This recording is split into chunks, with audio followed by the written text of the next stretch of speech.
Bhagavate... Ok, j'ai pas dit la phrase, c'est ça. Ok, on va faire le Srimad Bhagavatam, chant 1. C'est chapitre 8, verset 18. Pardon, et c'est la page 233. Je croyais que tout le monde l'avait puisque je l'avais. Il y a des jours comme ça. Ah non, mais si vous connaissez, vous pouvez en parler, mais je ne connais pas.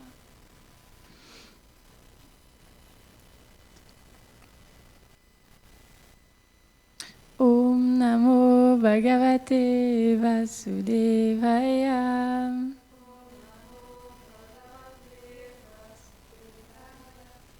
Om Namo Bhagavate Vasudevaya.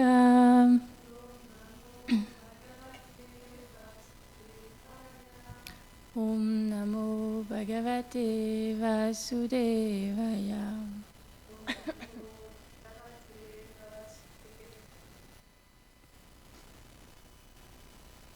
Verset 18. Kunti uvacha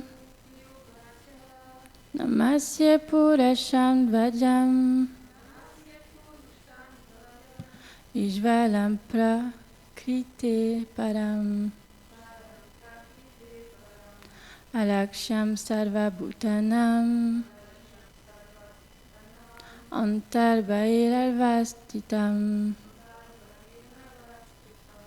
Kunti uvacha Namasya Purusham Dvajam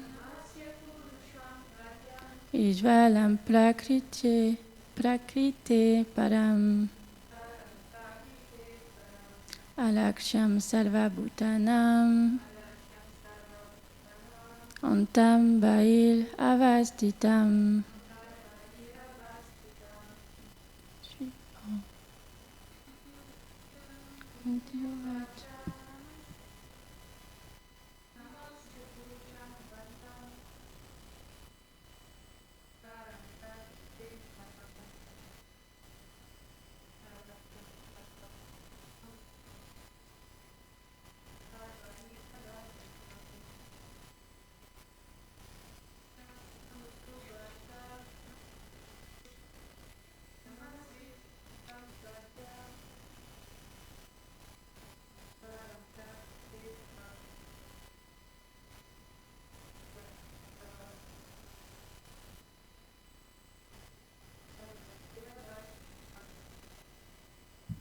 Traduction.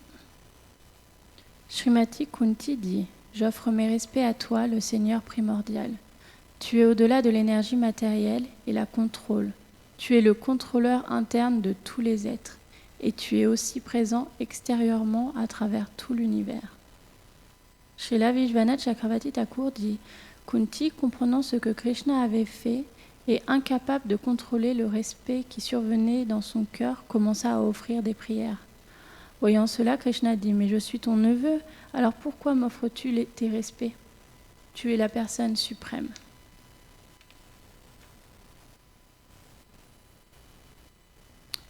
Je suis une personne, il n'y a pas de doute à cela. Oui, et tu es l'être originel. Toutes les âmes en ce monde revêtent des corps, puis les abandonnent pour en revêtir d'autres. Mais les âmes sont éternelles et originelles également. Oui, mais toi, tu es suprême, Ishvara, le contrôleur de tous les êtres. Oh, mais on peut voir de nombreux contrôleurs dans l'univers, comme Indra sur sa planète, et comme le demi-dieu de la lune, mais également sur la terre, les rois qui administrent leur royaume. Mais toi, tu es encore supérieur, car tu contrôles la totalité de l'énergie matérielle. Suis-je l'âme suprême, Paramatma, située à l'intérieur de tous les êtres? On peut réaliser l'âme suprême par l'utilisation de l'intelligence et d'autres moyens, mais toi, tu es imperceptible. Suis-je donc l'imperceptible Brahman, l'aspect impersonnel de Krishna qui est sa forme sans attribut et sans activité? Elle répond, parce que c'est peut-être compliqué, que ça s'enchaîne comme ça. Elle répond non, car tu es situé personnellement à l'extérieur et à l'intérieur de toute chose. Bien qu'engagé éternellement dans une relation particulière avec ses associés et prenant le rôle d'un fils, d'un neveu, pour leur faire plaisir. Krishna n'en demeure pas moins le Seigneur suprême, le contrôleur absolu et la cause de toutes les causes. Celui qui est en toute chose, mais également hors de toute chose. Il est au-delà de toute compréhension et tout est infime par rapport à lui. Rien n'est indépendant de lui. C'est pourquoi, bien qu'il puisse parfois montrer certains pouvoirs dans ses divertissements, ceux-ci sont toujours proportionnels à la circonstance, car il est illimité. C'est drôle ça. Ok. Krishna aime se placer sous le contrôle de l'amour de ses dévots. C'est pourquoi il dissimule sa toute-puissance par son énergie Yogamaya, pour que ses dévots puissent exprimer leur amour et leur affection envers lui. Sa puissance demeure alors voilée, manifestant sa douceur, suivant les relations qu'il échange avec eux. Ces circonstances transcendantales procurent à ses dévots un sentiment tout spirituel. Krishna a besoin de moi, Krishna est à moi. Ce sentiment est pleinement développé dans la demeure du Seigneur appelé Gokul.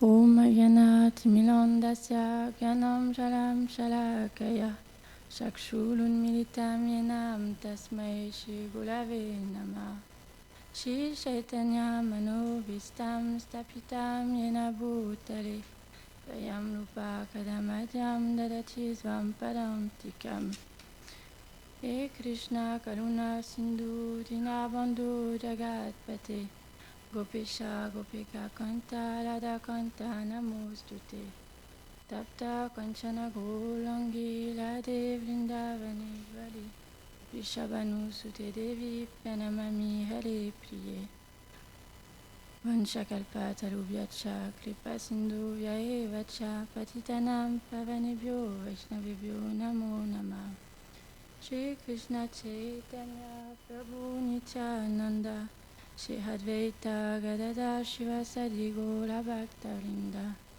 Hare Krishna Krishna Krishna Hare Hare Hare Ramo Ramo Ramo Hare Hare.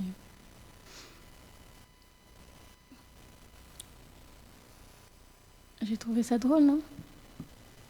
Parce que je me disais quand on a lu le... c'est pourquoi Attends, faut que je le retrouve du coup parce que j'ai trouvé ça drôle. Je vais juste faire la parenthèse vite fait parce que j'ai pas du tout, c'était pas du tout de ça que j'allais parler, mais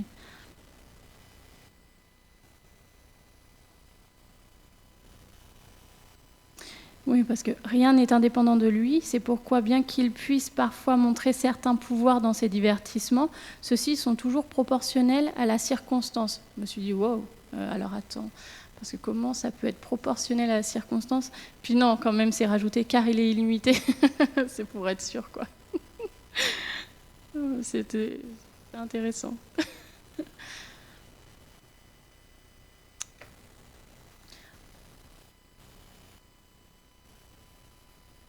Ok, hier on a parlé de Bhaktivinoda Thakur. Et ça faisait très longtemps que j'avais rien lu sur Bhaktivinoda Thakur. Je sais, c'est pas bien, pardon. Mais c'est vrai que ça faisait très longtemps que j'avais rien lu sur Bhaktivinoda Thakur, mais du coup ça a été une très bonne méditation hier, de repenser comment Bhaktivinoda Thakur y pense, comment il offre ses prières à Krishna, comment il fait, parce que ces derniers temps, je me rendais compte combien le conditionnement illusoire dans lequel on est sacrément détérioré. Limité. Il y en a qui ont certaines qualités, hein, mais ça vaut rien. Ça vaut vraiment rien. C'est tellement infime que même le meilleur des hommes, pardon, hein, mais c'est quand même comme une grosse crapule. Et je me rendais compte à quel point on était vraiment des crapules avec ce conditionnement. Parce qu'il faut comprendre que l'âme, elle est endormie à l'intérieur du cœur. C'est pas qu'elle fait sa vie dans le cœur et puis que nous, on fait notre vie aussi. Non, juste elle est complètement endormie. Donc en fait, on n'agit qu'avec le conditionnement. C'est pour ça que les Vaishnavas ils disent que, en réalité, on n'est ni cette pensée, ni cette intelligence, etc. l'âme, elle dort, et c'est juste les gunas qui bougent. C'est juste Kali Yuga qui bouge. Et en fait, ce qu'on perçoit des uns et des autres, et nous-mêmes, c'est juste les influences de ce monde, et nous, on est juste des marionnettes. Il y avait un dessin qui avait été fait comme ça, avec un homme un peu pantin, et avec les gunas au-dessus de lui. Je ne sais pas si vous connaissez un peu cette peinture-là. Et c'est très intéressant parce que voilà notre condition. Temporaire, certes, mais là, au jour d'aujourd'hui, voilà notre condition. Et je pense qu'il est très important d'accepter cette condition. Parce qu'en réalité, je parle pour moi, quand j'étais petite, depuis toute petite, j'avais très envie d'être quelqu'un de parfait. Mais vraiment, j'avais très fortement le désir d'être parfaite. Bon, ça ne s'est pas fait tout de suite, parce qu'au début, j'avais beaucoup de colère à l'intérieur de moi. C'est comme je dis souvent que je suis née en colère de cette vie. Mais j'avais vraiment le désir d'être parfaite, d'être une mère parfaite, une épouse parfaite, une personne parfaite avec tellement de bonnes qualités. Waouh! Et en fait... Pour ceux qui me connaissent, c'est pas le cas. C'est pas du tout le cas. Et il faut faire la paix avec ça. C'est pas évident quand même. Il faut faire la paix avec. J'ai pas du tout été une épouse parfaite. Je suis absolument pas une mère parfaite. Et alors, en tant que personne, laisse tomber, c'est pas la peine d'en parler. Mais il est important de faire la paix avec ça. Parce qu'en fait, grâce à ça, je me suis rendu compte qu'on perd notre identification temporaire. Grâce au fait qu'on ne puisse pas être parfait, parce que éternellement, notre condition, c'est parfait, parce qu'on sert Krishna, on aime Krishna, on va donner entièrement chaque instant et chaque pensée, et tout est offrande, en fait, à Krishna. Mais dans cette vie, ce n'est pas le cas. Et grâce au fait qu'on est tellement des crapules, on a la possibilité, grâce à ça, en réalité, grâce à ça, on a vraiment la possibilité de se détacher de notre conditionnement.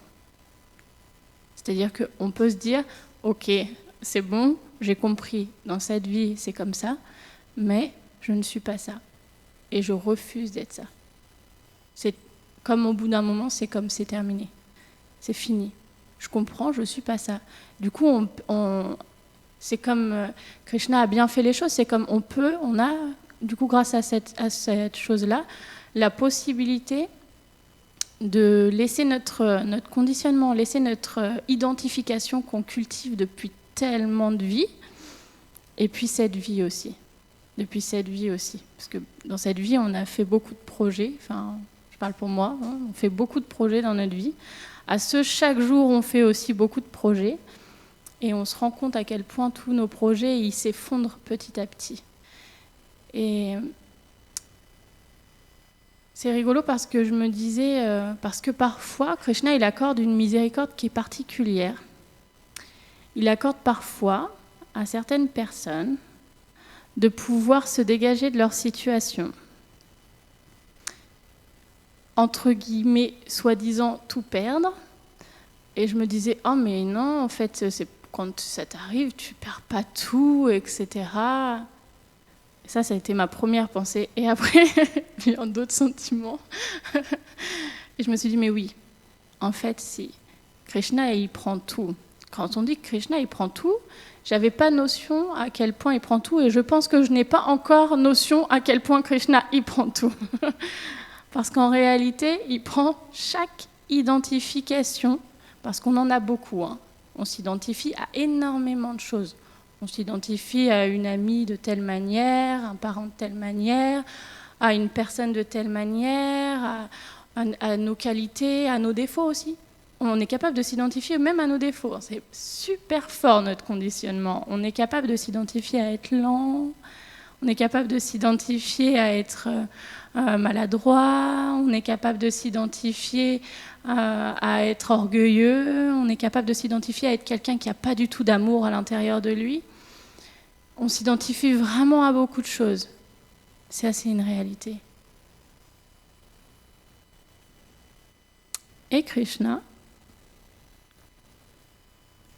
je pense que comme il est très malin, il est capable de nous ôter toutes ces désidentifications. C'est-à-dire que non, on n'est pas orgueilleux.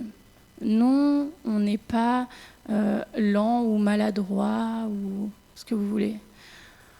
On n'est pas tout ça, en fait. Et je me disais à quel point, en fait, malgré que je pensais, ou qu'on peut parfois penser, je vais faire un cas général, on peut penser que parfois on n'a pas tout perdu. En réalité, en fait, on perd beaucoup. Krishna, oui, il va nous enlever notre identification à être une épouse. Il va nous enlever notre identification à être une femme ou un homme, ou un époux, etc. Il va nous enlever nos identifications comme ça. Et c'est très perturbant, je trouve. C'est vraiment très perturbant, en fait, de perdre nos identifications. C'est tellement déroutant, en réalité, que c'est comme tomber dans un puits sans fond. Vous savez ? Quand on a des fois cette sensation en rêve, parce qu'on a vécu tellement de vies. Donc on a des samskars qui sont là, puis je pense que tout le monde peut vivre ça, mais vous savez, quand on tombe, mais qu'il n'y a pas de fin, mais tu sais qu'il va y avoir quelque chose qui va se passer, mais juste tu tombes, c'est tellement déroutant, t'as prise à rien, c'est terrible. Et bien, ça fait un peu ça. Mais heureusement, Krishna et Radharani, avec sa miséricorde, elle envoie ses associés, très personnels, peu importe qu'ils soient Gopi, Manjari, Patru, etc. Mais elle envoie ses associés éternels. Et grâce à eux, ils nous offrent l'opportunité de nous identifier à notre réalité éternelle. Parce que si on n'avait jamais entendu parler de ça, ça serait quand même vraiment difficile. Heureusement, on a déjà entendu parler du fait qu'en fait, on n'est pas toutes ces identifications. Parce que si au jour d'aujourd'hui, j'avais jamais entendu parler de ça et que je vivais ça, je pense que le seul échappatoire, c'est de se donner la mort. J'explique. Je pense que c'est pour ça, par exemple, que dans ce monde, on voit beaucoup de tristesse, on voit beaucoup de dévastation, des gens qui souffrent vraiment très très fort, comme par exemple, même quand ils perdent un travail. C'est très dur de perdre l'identification à être un salarié de telle entreprise, etc. Parce que même ça, c'est une identification. Les gens, ils perdent leur travail parce que ça faisait 20 ans qu'ils travaillaient dans l'entreprise, et ils perdent tout. Ils perdent leur femme, ils perdent tout. Ils perdent un enfant, ils perdent tout en fait. Et c'est là qu'on est super fortuné. C'est que, comparé à ces personnes-là, qui n'ont jamais entendu parler une seule fois de leur identité éternelle, de ce qu'ils sont réellement, quand il leur arrive ça et qu'ils perdent une identification, qu'est-ce qu'ils font ? La plupart, ils se suicident. Et c'est pour ça qu'il y a beaucoup de suicides maintenant, parce qu'il n'y a plus aucune connaissance. Avant, la religion, peu importe quelle qu'elle soit, elle offrait quand même cette possibilité-là d'essayer de chercher qu'est-ce que je suis, etc. Et là, maintenant, on n'a plus rien. On n'a plus du tout de connaissances. On a une connaissance matérielle. Ça, on aime beaucoup spéculer sur la connaissance matérielle qui est dans ce monde. Mais sinon, on n'a pas du tout de vraie valeur. On ne sait pas du tout qui on est. Et même la plupart des gens, maintenant, se refusent de se poser la question quand même. C'est super fort. On va dans un monde qui est c'est là qu'on peut voir que c'est vraiment l'âge de Kali. C'est qu'on est dans un monde où c'est tellement dégradé qu'on ne souhaite même plus se poser la question « qui suis-je ?» Alors que c'est la question essentielle. J'ai vu une vidéo de Shivaram Maharaj qui parlait de l'éducation. Je trouvais ça génial, parce qu'il disait on va à l'école, on apprend plein de choses matérielles, mais à quoi ça va nous servir ? Déjà qu'en tant qu'étudiant, il y a déjà un étudiant sur 5, je crois qu'il dit, il y a un étudiant sur 5 qui souffre, et après quand il va arriver dans un boulot, ça va être encore pire, il va y avoir encore plus de personnes qui vont souffrir, et du coup ça mène au chaos en fait, en réalité. Et j'ai trouvé ça très intéressant parce que peut-être pas tout le monde, mais on peut avoir eu l'expérience de beaucoup souffrir étant jeune, et en fait, ça s'arrête jamais. C'est quand même spécial, mais ça s'arrête jamais. Et plus on grandit, et plus les souffrances sont fortes. Et à chaque fois, on a une épreuve, et à chaque fois, en fait, c'est encore pire. Les épreuves sont encore plus dures, et on ne sait jamais si on va réussir à s'en sortir. Donc, on a une miséricorde spéciale d'avoir accès à cette connaissance. C'est pourquoi il est super important d'étudier. Il est vraiment super important d'étudier. Parce que sinon, quel goût on va avoir? Comment on va gérer notre vie si on n'a pas cette chose-là? Et c'est un appel à tous ceux qui souffrent. S'il vous plaît, il y a une solution. Sérieusement, il y a une solution. Il y a des réponses. À tous ceux qui se posent des questions, c'est un appel aujourd'hui. Non, je rigole, mais sérieusement, vraiment, à tous ceux qui souffrent ou qui sont curieux, mais s'il vous plaît, mais il existe les questions et il existe les réponses. On n'est pas obligé d'accepter cette vie comme elle est. On n'est pas obligé. On a le droit de vouloir se poser des questions. Parfois, on a honte de devenir des Vaishnavas.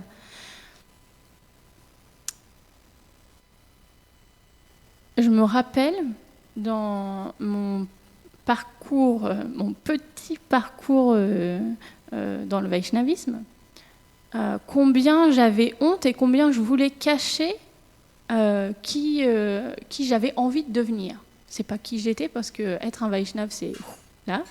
Mais tu sais, on prend toujours un modèle dans cette vie, et voilà, on prend des stars des fois. Il en est venu qu'on prenne des Vaishnavas en modèle. Pourquoi, comment, où, je sais pas, mais c'est comme ça. Et je me rappelle combien j'avais honte, et au début, j'ai voulu comme cacher cette chose-là. Petit à petit, on accepte et on essaye de se dévoiler. On se dit, ok, si c'est vraiment nos amis, ils vont accepter, ils vont tolérer. Si c'est vraiment notre famille, ils vont accepter, ils vont tolérer. Ça se passe pas toujours comme ça. Ça se passe pas souvent comme ça, d'ailleurs. Mais on essaye, on fait comme un tri. Et même quand on a fait ce tri-là, je me suis rendu compte il n'y a pas si longtemps combien j'assumais pas vraiment pleinement. Vous savez, Prabhupada, quand il rentrait dans une pièce, ou peu importe où il allait, vous savez, il avait vraiment une posture assez fière. Il était tellement fier d'être un Vaishnava. Je crois que j'ai pas du tout assez médité sur le fait d'être fier d'être une Vaishnava, ou de suivre les Vaishnavas. Je pense que c'est très important d'être fier de ce qu'on veut devenir, de ce qu'on veut cultiver dans cette vie. On n'est pas ce conditionnement, et ces identifications, et on n'est pas les erreurs qu'on fait dans notre vie. On n'est pas ça. Il faut lâcher ça. On n'est pas ça. On va faire des erreurs, et on va en faire encore et encore. Et en pensant à ça hier, comme c'était Bhaktivinoda Thakur, je me suis dit, mais attends, mais Bhaktivinoda Thakur, il dit des choses qui sont vraiment particulières, et j'avais oublié qu'il disait ça. C'est que l'âme, elle est endormie. Donc ça veut dire que nous, ce que c'est ça, ce corps qui bouge, notre pensée, nos sentiments, en fait, c'est que les influences des gunas qui bougent, etc., parce qu'on n'a pas transcendé cette chose-là. On est d'accord? Ça, c'est un fait. Et je me disais, ok, mais alors qu'est-ce qu'on offre à Krishna? Comment on fait? C'est quoi le processus? Comment on fait? Et comme c'était Bhaktivinoda Thakur, je me suis rappelé comment Bhaktivinoda Thakur il écrivait. Et du coup, je vais vous lire ce qu'il écrit. Parce que si Bhaktivinoda Thakur il écrit ça, ok, c'est parce qu'on en a besoin. Il a laissé son cœur pour nous aider. C'est pas pour lui qu'il a écrit ça, et s'est pas dit tiens, je vais écrire mon cœur. Non, il n'a pas du tout écrit ça pour ça. Les Vaishnavas, quand ils viennent, ils veulent aider les êtres qui sont dans ce monde. Et les êtres les plus déchus, ok, c'est nous, on est là, on est prêts, c'est bon, ok. Et du coup, c'est pour ça que c'est important de les lire. Parce que c'est comme un parent qui laisse, vous savez, des petits mots gentils, etc. Et ben voilà. Ouais. Si, c'est des petits mots gentils. Il a voulu nous ouvrir les yeux. Des fois, les parents, ça fait ça. Ok, je vais lire le tout premier chant de Sharanagati. Parce que c'est son introduction. Hein. Ça pose les choses tout de suite. Par compassion pour les âmes déchues, le Seigneur Sri Krishna Chaitanya descendit du monde spirituel éternel en compagnie de ses associés personnels et de sa demeure divine dans ce monde matériel temporaire, afin de distribuer librement le cadeau de l'amour extatique de Dieu, qui est si rarement obtenu. Il enseigna la voie du Sharanagati, l'abandon dévotionnel au Seigneur suprême. Ce Sharanagati est la vie même des véritables dévots. Attendez, je regarde si je ne me suis pas trompée. Ok, c'est pas ça que je voulais lire. Je me disais bien, ça c'est pas du tout ça que je voulais lire. Ok, je prends le premier chant. Je prends pas l'introduction, parce qu'il a fait une introduction et il parle de Krishna. Là, je prends son introduction où il commence avec là où on en est nous. Ô Seigneur, je t'ai oublié et je suis venu en ce monde matériel où j'ai expérimenté une multitude de souffrances et de douleurs. Désormais, j'approche tes pieds pareils au lotus et te soumets le récit de tous mes malheurs. C'est ça qu'on doit faire. C'est vraiment ça qu'on doit faire. Parce qu'on souffre dans ce monde, parce qu'on souffre vraiment fort dans ce monde. Et chaque jour, c'est une épreuve. Alors, on doit lui soumettre le récit de tous nos malheurs. J'ai trouvé ça parfait. On continue. Lorsque j'étais encore liée avec force dans les confins insupportables de la matrice de ma mère, ô Seigneur, tu te révélas une fois devant moi. Mais n'apparaissant que brièvement, tu abandonneras ensuite ce pauvre serviteur qui est le tien. À cet instant, j'ai pensé, après ma naissance, je t'adorerai. Mais hélas, après avoir pris naissance, je me suis fait prendre dans les filets des illusions de ce monde et je ne possédais ainsi même pas la moindre goutte de véritable connaissance. Comme un enfant chéri cajolé sur les genoux des siens, j'ai passé mon temps à sourire et à rire. L'affection de mon père et de ma mère m'a aidé à t'oublier encore davantage et j'ai commencé à penser que le monde matériel était un lieu très agréable. Jour après jour, j'ai peu à peu grandi pour devenir un jeune garçon et j'ai commencé à jouer avec les autres enfants. Rapidement, mes facultés de compréhension ont immergé et je me suis mis à lire et à étudier chaque jour. Fière de mon éducation accomplie, j'ai voyagé de lieu en lieu et j'ai gagné beaucoup d'argent. Maintenant, ainsi ma famille avec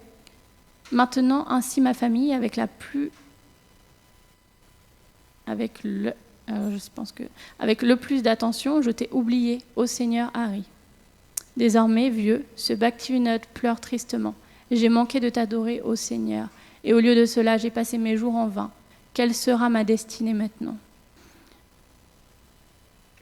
C'est comme ça qu'il commence son premier chant. Et c'est dans le chapitre Humilité. Et je pense que c'est très important parce que quand on perd nos identifications, il vient quelque chose de magique, c'est qu'il vient l'humilité. Parce que quand on perd notre identification à être comme ci ou comme ça, à vouloir être parfait, par exemple, comme moi j'avais comme désir, quand on se rend compte qu'on ne peut pas être parfait, du coup, on baisse la tête. Hein. Ça, c'est sûr. Et j'ai trouvé ça très intéressant parce que, effectivement, on peut dire que chaque jour, c'est comme une nouvelle naissance. Souvent, on dit ça. Chaque jour, on renaît. Qu'est-ce qu'on va faire de notre journée ? Cette journée, c'est comme notre vie entière. Qu'est-ce qu'on va en faire ? Et j'ai trouvé ça, et ce chant-là, en méditant sur le fait que ce chant-là, c'est chaque jour de notre vie. Chaque jour, on se lève, et qu'est-ce qu'on fait ? Est-ce qu'on prie vraiment Krishna ? Est-ce qu'on s'abandonne vraiment à lui ? Ou est-ce qu'on se laisse une fois de plus réavaler encore ? Et encore par les plaisirs de ce monde. C'est pas parce qu'on vit dans un temple qu'on peut pas être dans les plaisirs du monde. Hein. Je sais parce que maintenant j'y suis. Alors. Non, je rigole. Mais quand même, c'est un peu vrai. Ok. On peut vraiment à ce chaque jour oublier de s'abandonner à Krishna. On peut vraiment à ce chaque jour prendre plaisir dans ce monde. on peut vraiment, chaque jour, vouloir exploiter la matière pour son propre plaisir. Et le parallèle avec le verset que je voulais faire, c'est qu'on veut et on a l'opportunité de prendre plaisir, entre guillemets, c'est illusoire. Attention, c'est vraiment illusoire. On a l'opportunité de s'illusionner, de prendre plaisir de la matière. Ce qu'il faut savoir, c'est que la reine Kunti, elle le dit. Elle dit qu'en fait, l'énergie matérielle, c'est Krishna. Et celui qui la contrôle, c'est Krishna. Donc en fait, on peut s'illusionner qu'on prend plaisir avec cette matière, en fait, absolument pas. Parce qu'en réalité, tout est Krishna. Il suffit juste de changer notre conscience. Il suffit juste de ça. Il y a de l'espoir, sérieusement, dans ce monde.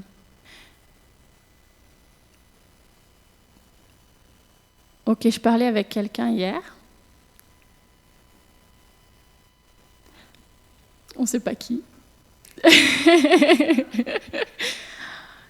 Et est-ce que, on peut le comprendre même quand on n'a pas d'enfant, est-ce que si votre enfant il fait vraiment une grosse bêtise, est-ce que vous allez lui dire « Bon, écoute, je te fous dehors » Alors, attention, on voit certains parents maintenant le faire. C'est fort quand même.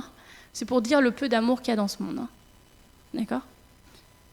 Mais, sincèrement, quelqu'un qui normalement a la dose d'amour suffisante pour comprendre cette chose-là, quand un enfant ou quand quelqu'un qu'on aime vraiment, il fait une bêtise, est-ce qu'on va le foutre dehors, oui ou non, pour toujours, à jamais, on va le bannir, on l'envoie dans le pire des endroits qu'on peut... Est-ce que oui ou non on fait ça ? Non mais je pose vraiment la question. Est-ce que oui ou non vous allez faire ça à quelqu'un que vous aimez ?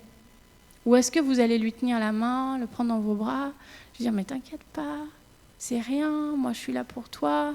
Est-ce que vous allez faire ça ? Non ? Vous allez le bannir ? Pour toujours ?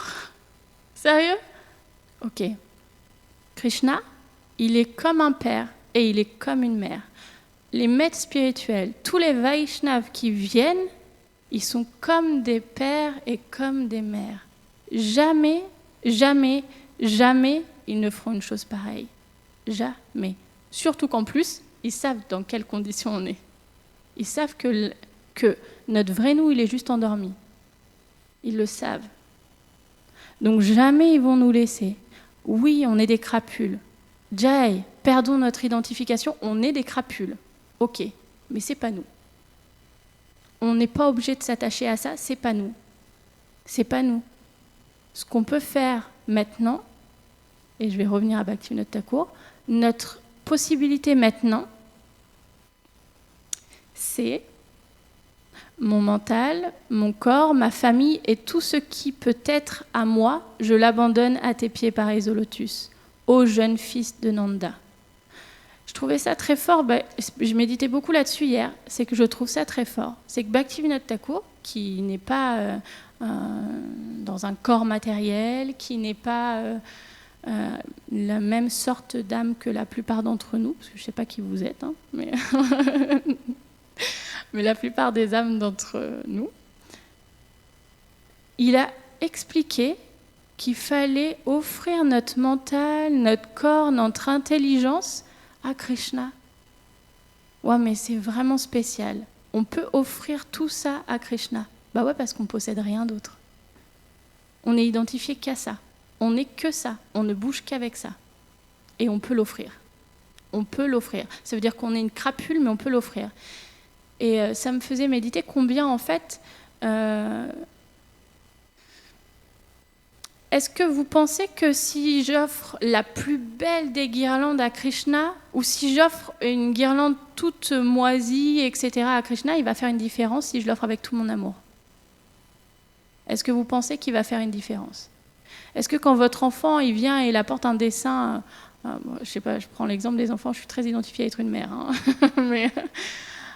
Est-ce que quand il vous apporte un dessin, vraiment, des fois, je vous assure, on ne sait pas si c'est un bonhomme, on ne sait pas ce que c'est d'ailleurs.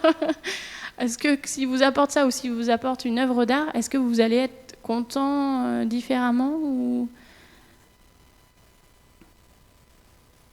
Ça dépend de mon sentiment ou ça dépend du sentiment dans lequel l'enfant il offre? Oui, exactement.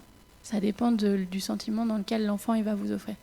S'il vous offre une œuvre d'art et il vous dit oh tiens, je sais pas quoi en faire. Mais s'il vous offre un dessin, mais vraiment, vous savez pas ce que c'est. Mais il vous l'offre, mais il l'a vraiment fait pour vous avec tout son cœur. Mais quand vous le recevez, je peux vous dire que ça vous touche.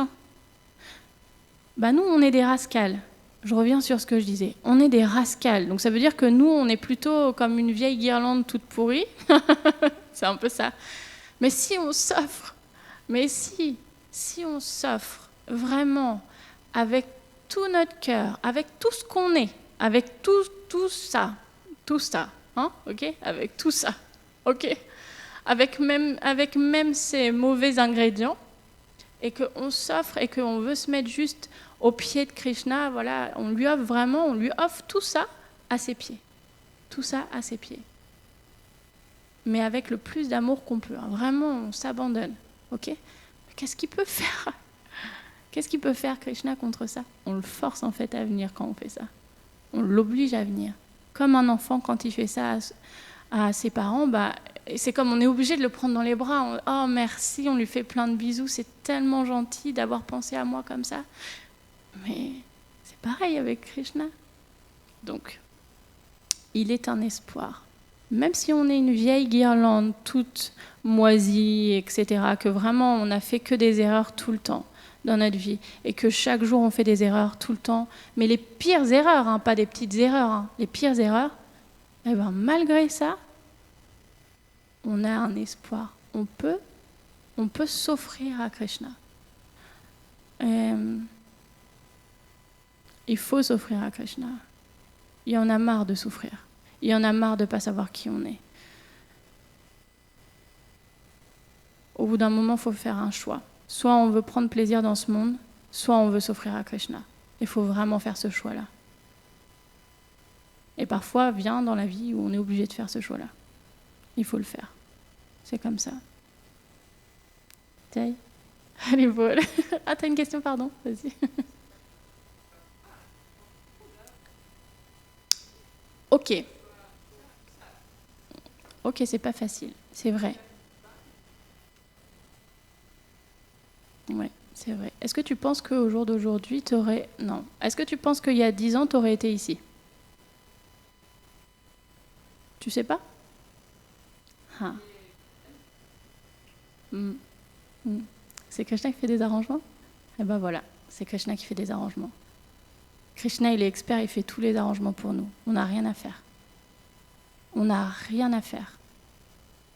On ne peut pas cultiver le désir par nous-mêmes, oui. On s'associe. Comment on fait pour s'associer? Krishna, il envoie qu'on ait la possibilité de s'associer.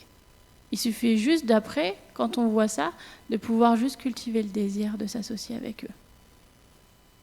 C'est Krishna qui fait tout. Mais on n'a aucune possibilité, nous. On n'a aucune possibilité. Je répète, on est dans un conditionnement, on est juste ballotté par les influences de ce monde. On n'a aucune chance, en réalité, si on voit ça. Pourtant, comment c'est possible que certains y arrivent? Comment c'est possible que Bhaktivinoda Thakur il laisse un livre comme ça? Comment c'est possible? Mais c'est parce que Krishna, il fait tout. On peut voir dans l'exemple de Gaura Nitai, Nitai, il pleurait aux pieds des gens alors qu'ils étaient déchus au possible. Il pleurait aux pieds des gens et il disait « s'il vous plaît ». Mais c'est parce qu'il leur a donné tout son amour que ça a donné l'opportunité à ces personnes-là de venir. Ça dépend de Krishna. Oui, c'est Krishna qui contrôle tout. Tiens, attends, je vais relire le verset. Tu es le contrôleur interne de tous les êtres. Et tu es aussi présent extérieurement à travers tout l'univers. Tu es au-delà de l'énergie matérielle et le contrôleur. C'est lui qui fait tout, c'est lui qui contrôle tout. Nous, on ne contrôle rien. On a juste à se laisser faire. Soit on se laisse faire par la matière, par Maya, par les influences de ce monde, par les gunas, soit on décide de se laisser faire par Krishna. Oui. Dans cette vie, tu as cultivé certains désirs, par exemple.